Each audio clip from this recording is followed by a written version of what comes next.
What do you think about what's happening in Gaza? No, I don't. Do you know much about what's happening over there? Not too much. That is the general response of the American people, and political analysts blame the U.S. mainstream media for their pro-Israel stance and the lack of accurate coverage coming out of Gaza.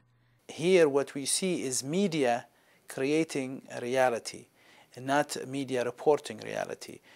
I would have some thoughts, I'm sure, if I knew what was going on. I don't know. The Zionist media is a massive problem here in America. But outside the Israeli embassy in Washington, these Americans say they are well informed about what's happening in Gaza because they do not turn to the U.S. mainstream media for their information, which they say is plagued with pro-Israel propaganda. When you start taking away true freedom of the press, then what you're doing is sprouting propaganda. It's propaganda no matter which way you look at it. No God would choose one person over another person. The American media is controlled by Israel. It's censored. And I was watching Press TV, I was watching Al Jazeera, and they were showing pictures, videos of children dying, children being injured. At times, emotions were running high. Like this!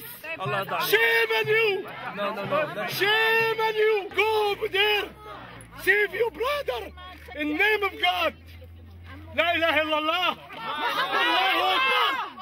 Allahu Akbar! In solidarity with what many called the real resistance to Israeli aggression, some wore green headbands to signify support for Hamas, while others sported Hezbollah and Iranian flags.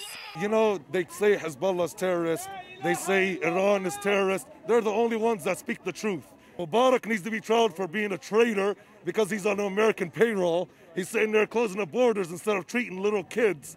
The protesters then marched to the Egyptian embassy, which neighbors the Israeli embassy. Mubarak is a donkey, is a dog.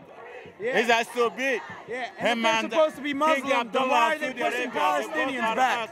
Why are they pushing Palestinians back, huh?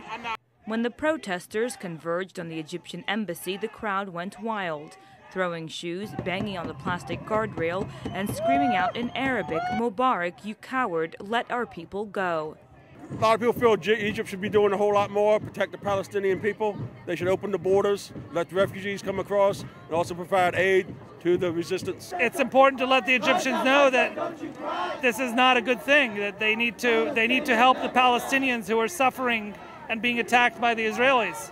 As the protesters continued their angry chants toward the Egyptian government, many began praying. With thousands of people taking over the streets of Connecticut Avenue, it's obvious these protests will grow in size as Israel is set to begin its ground operation in Gaza. Shahan Hafiz, Press TV, Washington.